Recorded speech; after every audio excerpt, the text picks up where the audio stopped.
Salut à toi, j'espère que tu vas bien. C'est avec les cheveux mouillés que je vais parler de travail chez soi. Non, c'est pas vrai, il faut que je me sèche. Allez, à toutes.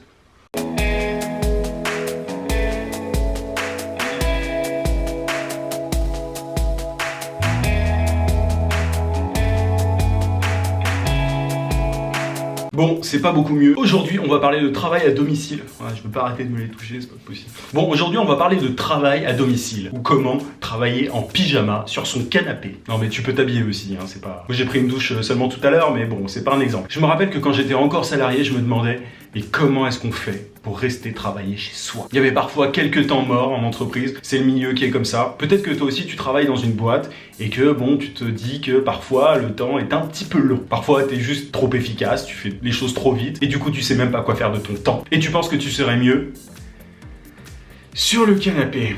Non mais plus sérieusement, il y a beaucoup d'avantages à travailler chez soi. Bon, évidemment, je parle pas à tout le monde, il y en a qui adorent bosser dans leur entreprise, dans leur open space, mais c'était pas mon cas et c'est peut-être pas le tien non plus. Du coup, c'est une question qui m'a pas mal intéressé quand j'étais encore en entreprise et sur laquelle je me suis penché en détail. Il s'agit pas de ne rien faire chez soi, comme je te le dis, mais il y a vraiment beaucoup d'avantages. Un des avantages de bosser chez soi, c'est que tu peux bosser à l'heure que tu veux. Moi, par exemple, je suis particulièrement efficace le matin, un peu moins en milieu d'après-midi. Du coup, je me lève super tôt pour bosser à fond le matin. Et j'ai une partie de mon après-midi de libre. Bon, tu me diras, tout le monde n'a pas envie de se réveiller à 6h, c'est surtout parce que tu penses que tu vas faire quelques grasses matinées. C'est à toi de voir. En tout cas, c'est un vrai avantage. Par exemple, si toi tu bosses mieux le soir, tu peux bosser plutôt le soir. Ce mode de travail, il peut convenir à des gens qui n'ont pas forcément envie de voir les mêmes personnes toute la journée. Mais au-delà de ça, je pense que vraiment le principal, c'est la gestion du temps. Je vais t'expliquer comment éviter tous ces temps morts que tu rencontres en entreprise, dans certains secteurs professionnels, parce que voilà, je sais qu'il y en a qui charbonnent de 8h à plus de 20h.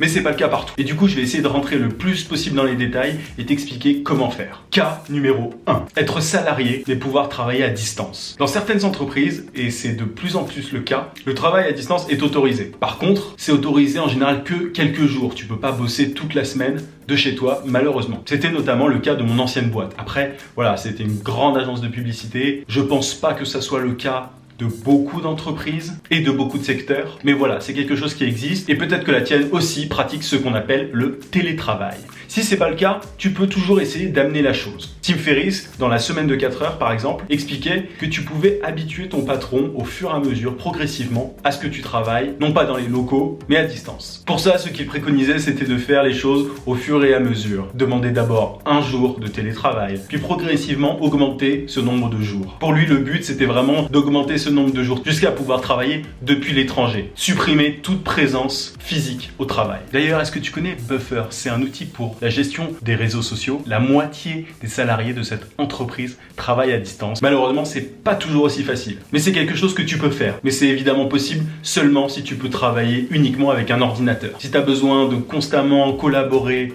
physiquement avec des gens, c'est pas possible. Bon, après, il y a Skype, il y a Slack, il y a plein de trucs qui existent. Mais voilà, il y a beaucoup d'employeurs qui sont assez réticents. Mais je désespère pas, ça devrait venir avec le temps. En tout cas, à toi d'essayer. Cas numéro 2. Alors là, ce cas, il s'applique à tous ceux qui ont des business en ligne.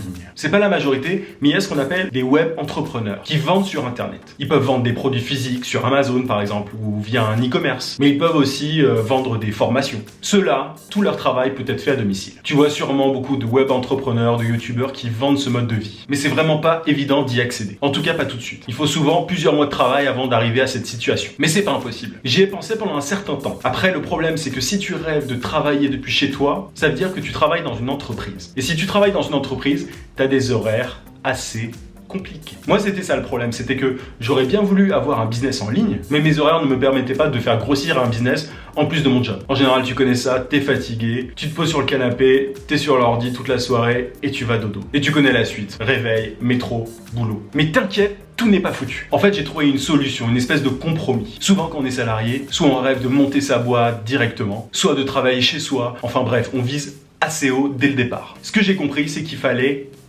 marquer certaines étapes. Tu peux pas atteindre directement cette indépendance. Tu sais ce que c'est, un CDI, ça se casse pas tout de suite, il faut 3 mois de préavis. Vendre des produits, ça a un certain coût, un certain investissement de départ par exemple, notamment sur Amazon. Mais tu peux faire une chose, c'est utiliser tes compétences existantes. Bah oui, parce que si tu travailles dans une entreprise, c'est qu'une entreprise te paye pour ses compétences. Tes compétences ont une certaine valeur en fait. Et en général, après un certain temps d'entreprise, on s'en rend plus compte. Mais il y a des gens qui ont besoin de toi, qui ont besoin du service que tu peux leur offrir. C'est un peu comme ça que j'ai pensé au statut de freelance. freelance. Le freelancing, c'est cet équilibre entre un échange de ton temps contre de l'argent avec certains des avantages du business en ligne. La gestion du temps plus d'argent. Je vois ça vraiment comme un entre-deux, une façon de concilier les deux. Bah oui, parce que quand t'es freelance, tu gères mieux ton temps et tu peux en avoir plus pour faire grossir un business à côté, jusqu'à devenir entièrement web entrepreneur. C'est-à-dire avoir ton entreprise, vendre des choses sur internet, autre que ton temps. Je pense vraiment avoir trouvé le meilleur compromis avec cette forme-là. Sachant qu'à partir du moment où t'es freelance, tu peux bosser chez toi. Tu me diras, tu sais peut-être pas forcément quelles compétences tu peux vendre à des clients. Mais on a quasiment tous des compétences à vendre. Dans ma deuxième vidéo, je t'explique comment trouver des clients, comment je suis passé d'un statut de salarié à mon statut de freelance. Mais voilà, cette vidéo, c'était surtout pour t'expliquer que le statut de freelance,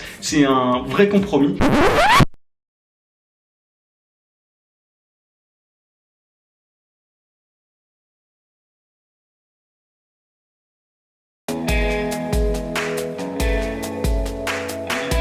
Ou alors je t'explique, là il y avait le soleil qui était en train de se coucher, c'était juste magnifique, je pouvais pas m'empêcher de faire une time-lapse. Bon, j'espère que cette vidéo t'a plu, n'hésite pas à mettre un pouce bleu et à t'abonner. On a encore plein de trucs à se dire, en tout cas porte-toi bien et à très vite.